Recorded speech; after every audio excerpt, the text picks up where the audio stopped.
William শেক্সপিয়ারের লেখা দ্বিতীয়বার নারী চরিত্র, তো আনন্দটা কতটা?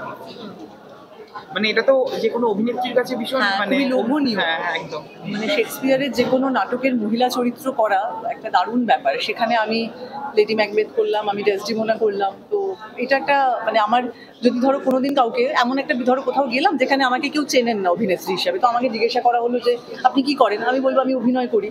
তো কি ধরনের অভিনয় করেছেন, কোন চরিত্রে অভিনয় করেছেন, তখন তো আমাকে নিজের একটা কথা বলতে হবে কাউকে। তখন সেখানে আমি বলতে পারবো যে আমি ডেসডিমোনা করেছি, আমি লেডি ম্যাকবেথ করেছি। তো সেইটা একটা দারুণ ব্যাপার আর কি, তো বলতেই ভালো লাগবে। যদি মনে হয় যে দুটো চরিত্র, দুটো তো আরেকবার বলবে বাবা? দুটো তো উইলিয়াম শেক্সপিয়ারের হ্যাঁ, চরিত্র, হ্যাঁ। ঠিক আছে, কোনটা টাফার ব্রাদার, লেডি ম্যাকবেথ না ডেসডিমোনা? অবশ্যই লেডি ম্যাকবেথ আমার মনে হয়। মানে ডেসডিমোনা খুব নিষ্পাপ, খুব সরল। সেই নিষ্পাপ, কারণ আমরা তো এখন কেউই আর খুব বেশি সরল নেই। যত বয়স বেড়েছে আরও যেটুকু সরলতা ছিল সেটাও ধুয়ে মুছে আস্তে আস্তে সাফ হয়ে যাচ্ছে, মনটা আস্তে আস্তে কেমন যেন জটিল হয়ে যাচ্ছে। তো একজন ওখান থেকে হাসছিল, তাই হাসলাম, সরি। তো সেই জন্য আর কি সেই সরলতাটা ফুটিয়ে তোলাটাও একটা খুব কঠিন কাজ। কিন্তু আমার মানে যেহেতু যদি আমি গ্রাফের কথা বলি, আমাকে সবসময় ক্যারিয়ারের প্রথম থেকে আমি যখন সিরিয়াল করেছি, পরবর্তীকালে সিনেমা, ওয়েব সিরিজ, আমি সবসময় খুব ভালো চরিত্রেই অভিনয় করেছি। মানে আমি খুব ভালো মেয়ে, প্রতিবাদী মেয়ে, আমি সবার বিপদে পাশে দাঁড়াই, উচিত কথা উচিত মানে ঠিকভাবে বলি, এইরকম একটি মানুষ। খুব ম্যানুপুলেট করা, খুব মানুষকে এইরকম চরিত্র আমি করি।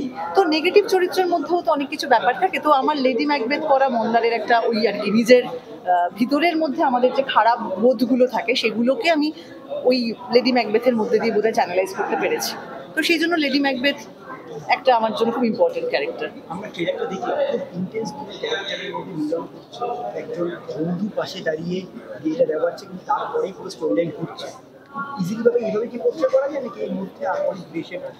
এই এটার জন্য তো সিনেমাটা দেখতে হবে, এত কথা বলে দিলে কি করে হবে? মানে আমরা যেটুকু দেখতে পেয়ে এতটা ইজি সরলীকরণ করা যায় না, কোনো কিছুই কি সরল মানে দেখে যেটা সরল মনে হয় আপাত দৃষ্টিতে তো তা নয়। তার মধ্যে আর ওথেলোর গল্প যারা জানেন মানে বা সবাইকে যে পড়েছেন তা নয়, মানে কিন্তু জানেন তো ওথেলোতে তো ওইটাই হচ্ছে ব্যাপার, যে একটা সম্পর্ক সেটাকে কিভাবে তার মধ্যে একটা বিবাদ ঢুকিয়ে দেওয়া যায়, তার মধ্যে একটা দেওয়াল তুলে দেওয়া যায়, সেটাই তো কাজ করেছে আর কি অব, যেটা যে চরিত্রে অনির্বাণ কাজ করেছে। অনির্বাণের চরিত্রের নাম আমাদের এখানে গোগো অথইতে। তো সেটাই আর কি, যে কিভাবে একটা সুন্দর সম্পর্ককে আস্তে আস্তে বিষিয়ে তুলে দেওয়া যায়।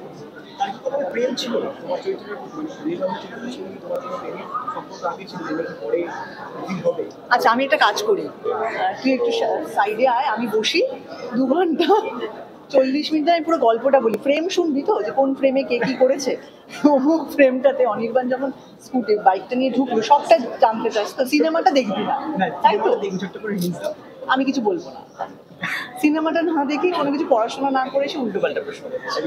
সোহিনী, অথই তুমি মঞ্চেও অভিনয় করেছো আর এবার তুমি সেলুলয়েডেও করবে, তো তোমার কোথায় মনে হচ্ছে যে মার্জিনাল ডিফারেন্স কি মানে তুমি ফিল করেছো যে মঞ্চে আর একই তো গল্প, একই ডিরেক্টর, তো মঞ্চ আর সেলুলয়েডে কি মার্জিনাল ডিফারেন্স যেটা তুমি সেটা কি ফিল করেছো? আমি আজকেই কথা বলতে বলতে একটা ইন্টারভিউতে তখন ভাবছিলাম যে মঞ্চে কি হয় বলতো, মঞ্চটা তো অনেকটা বড়।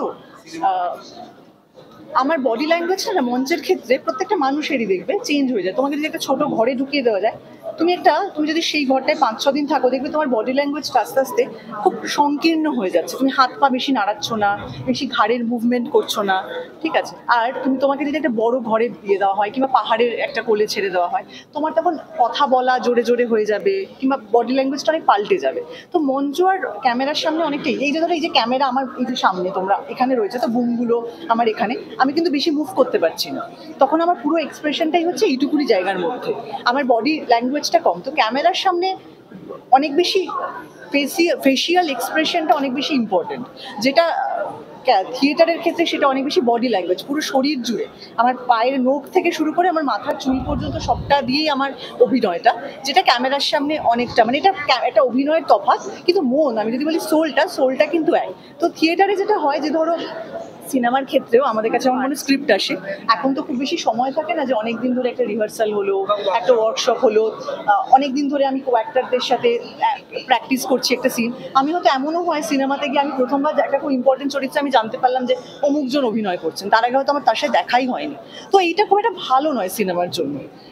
যেহেতু আমার থিয়েটারে আমরা অনেকদিন রিহার্সাল করেছি, শো করেছি, প্রত্যেকটা শো এর আগেও রিহার্সাল হতো, তো সেই জন্য আমার মনটা দিয়ামনা মুখার্জি মানে ডেসডিমোনার যে মনটা, সেই মনটা আমার তৈরি ছিল, তাই জন্য আমার ওখানে গিয়ে খুব সুবিধে হয়েছে। বাকিটা টেকনিক্যাল বিষয় আসে, যেটা আমি প্রথমে বোঝালাম। Thank you.